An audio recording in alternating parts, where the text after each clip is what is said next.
Subscribe to Mufti Akmal Mujahid online and press the bell icon for more videos. بسم اللہ الرحمن الرحیم۔ السلام علیکم ورحمۃ اللہ وبرکاتہ۔ زنا کا کفارہ کیا ہے؟ زنا کے بعد ایسی لڑکی سے نکاح کرنا کیسا ہے؟ زانی کی توبہ کا طریقہ کیا ہے؟ حضرت عبداللہ بن مسعود سے روایت ہے کہ میں نے حضور نبی کریم رؤوف الرحیم صلی اللہ علیہ وآلہ وسلم سے عرض کی کہ اللہ کے ہاں گناہوں میں سب سے بڑا گناہ کون سا ہے؟ آپ صلی اللہ علیہ وآلہ وسلم نے فرمایا کہ تو اللہ کے ساتھ کسی کو شریک ٹھہرائے حالانکہ اس نے تجھے پیدا کیا۔ میں نے عرض کیا واقعی وہ بڑا گناہ ہے۔ میں نے پھر عرض کیا کہ اس کے بعد کون سا بڑا گناہ ہے؟ آپ صلی اللہ علیہ وآلہ وسلم نے فرمایا اپنی اولاد کو اس ڈر سے قتل کر دینا کہ وہ تیرے ساتھ کھانے پینے میں شریک ہو۔ میں نے عرض کیا پھر اس کے بعد کون سا گناہ ہے؟ آپ صلی اللہ علیہ وآلہ وسلم نے فرمایا کہ تو اپنے ہمسائے کی عورت کے ساتھ زنا کرے۔ حضرت ابو ذر غفاری روایت کرتے ہیں کہ حضور نبی کریم رؤوف الرحیم صلی اللہ علیہ وسلم نے فرمایا کہ میرے پاس جبریل علیہ السلام آئے، انہوں نے مجھے یہ خوشخبری دی جو آپ کی امت میں سے جو اس حال میں مرا کہ وہ اللہ کے ساتھ کسی کو شریک نہیں ٹھہراتا تھا تو وہ جنت میں داخل ہوگا۔ میں نے یہ سن کر عرض کیا اگرچہ وہ شخص زنا اور چوری کرتا تھا، فرمایا کہ خواہ وہ زانی ہو یا چوری کرنے والا ہو۔ تو محترم ناظرین، ایک سوال پوچھا گیا ہے کہ اگر کسی لڑکی سے زنا کر لیں پھر اس سے شادی کر لیں تو کیا جائز ہے یا ناجائز ہے؟ اس میں کوئی شک و شبہ والی بات نہیں۔ زنا بہت بڑا جرم ہے جو ہمارے معاشرے میں بہت تیزی سے پھیل رہا ہے۔ زنا مردوں سے نہیں عورتوں سے پھیلتا ہے۔ مردوں کی ہمیشہ سے فطرت یہ ہے کہ عورتوں کی طرح میل ہونا۔ بہت کم مرد ہوں گے جو اپنے آپ کو اس چیز سے بچاتے ہیں۔ عورت کی طبیعت میں اللہ نے حیا اور پردہ رکھا ہے، وہ کسی نامحرم کو اپنے قریب نہیں آنے دیتی۔ اس کے طبیعت میں وہ شہوت نہیں، لیکن جب عورت میں حیا ختم ہو جائے، بے پردہ ہو جائے، مردوں سے گپ شپ لگائے، جھجھک ختم ہو جائے، اللہ عز و جل نے عورت کے اندر ایک حجاب رکھا ہے، جھجھک رکھی ہے جو مردوں سے بات کرتے ہوئے جھجھک محسوس کرتی ہے۔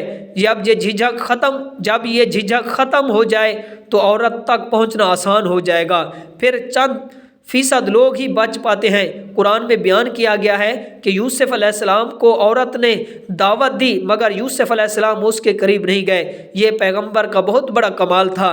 حدیث میں آتا ہے کہ کوئی خوبصورت مالدار منصب والی عورت کسی کو زنا کی دعوت دے، وہ اللہ کے خوف سے نہ قریب جائے تو ایسا شخص قیامت کے دن اللہ کے عرش کے سائے میں ہوگا۔ مرد زنا کی دعوت دے رہا ہے اور عورت بھاگ جائے تو اس کے قریب نہ جائے، یہ کوئی کمال نہیں سمجھا جاتا۔ کمال یہ سمجھا جاتا ہے کہ کوئی خوبصورت مالدار عورت کسی شخص کو زنا کی دعوت دے اور وہ اللہ کے خوف اور اس کو انکار کر دے، کیونکہ اللہ نے عورت کی اندر حیا اور شرم رکھی ہے جس کی وجہ سے وہ اتنا جلدی میل نہیں ہوتی، کیونکہ یہ اس کی فطرت نہیں ہے۔ مثلا اگر ایک عورت 100 مردوں کو زنا کی دعوت دے تو اس میں سے 90 اس کی طرف میل ہو جائیں گے اور ایک میل نہیں ہوگا۔ اگر ایک مرد 100 عورتوں کو زنا کی دعوت دے تو شاید ایک عورت میل ہوگی اور 99 میل نہیں ہوں گی۔ محترم ناظرین، ایک سوال کیا گیا ہے کہ اگر ایک شادی شدہ عورت سے کئی بار مختلف مردوں کے ساتھ زنا سرزد ہوا اور اب وہ توبہ کرنا چاہتی ہے تو وہ اب کیا کرے؟ اس کے ساتھ نکاح ختم ہو جائے گا اور اس کی توبہ کی کیا شرط ہوگی؟ زنا بہت بڑا جرم ہے۔ قرآن پاک میں اللہ عز و جل نے ارشاد فرمایا کہ یہ اپنی خواہشات پوری کرنے کا بہت برا راستہ ہے۔ کنواری لڑکی کا زنا کرنا جرم ہے اور شادی شدہ عورت کا زنا کرنا تو اور بڑا جرم ہے۔ مرد کا زنا کرنا بہت بڑا جرم ہے، عورت کا زنا کرنا اس سے بھی بڑا جرم ہے۔ اللہ نے جب زانی کی سزا بیان کی تو عورت کا ذکر پہلے کیا، حالانکہ قرآن ہر چیز میں مرد کا ذکر پہلے کرتا ہے اور عورت کا بعد میں۔ چوری کے ہاتھ کاٹنے کی بات آئی تو اللہ نے فرمایا چور مرد کا بھی ہاتھ کاٹو اور عورت کا بھی ہاتھ کاٹو۔ جہاں زنا کی بات آئی تو وہاں اللہ نے فرمایا زنا کرنے والی عورت کو بھی 100 کوڑے مارو اور مرد کو بھی 100 کوڑے مارو۔ تو ہر چیز میں اللہ تعالیٰ نے مرد کا ذکر پہلے رکھا ہے، لیکن جب زنا کی بات آئی تو اللہ تعالیٰ نے عورت کا پہلے ذکر فرمایا۔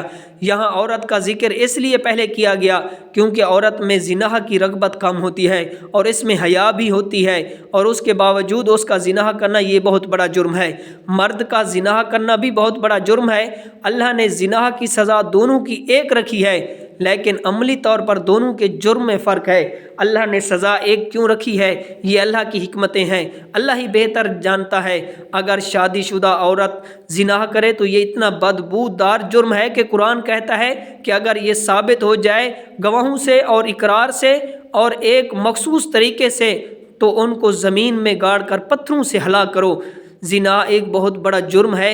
اگر کسی کا جرم ظاہر نہیں ہوا اور اللہ نے جرم پر پردہ ڈالا ہوا ہے، اب تو وہ سزا جاری نہیں ہوگی، وہ خود سے جا کر اپنے اوپر سزا جاری کروانا بھی کوئی اچھا کام نہیں۔ اب چھپ کے گڑ گرا کر اللہ سے بہت زیادہ توبہ کرے۔ اللہ غفور و رحیم ہے، وہ بڑے گناہوں کو معاف کر دیتا ہے۔ آئندہ کے لیے قرآن کہتا ہے ایسے کام بھی نہ کرو جس سے تمہاری زنا کی طرف رغبت ہو۔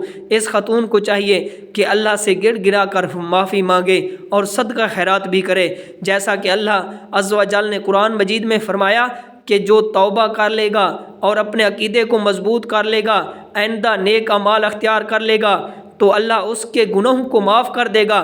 پھر سچی توبہ کرنے کے بعد اس جرم کو بھول جائیں، نہ اس کے سامنے تذکرہ کریں، نہ ہی خود سوچیں جیسے کبھی یہ گناہ کیا ہی نہیں ہے۔ Subscribe to Mufti Akmal Mujahid online and press the bell icon for more videos.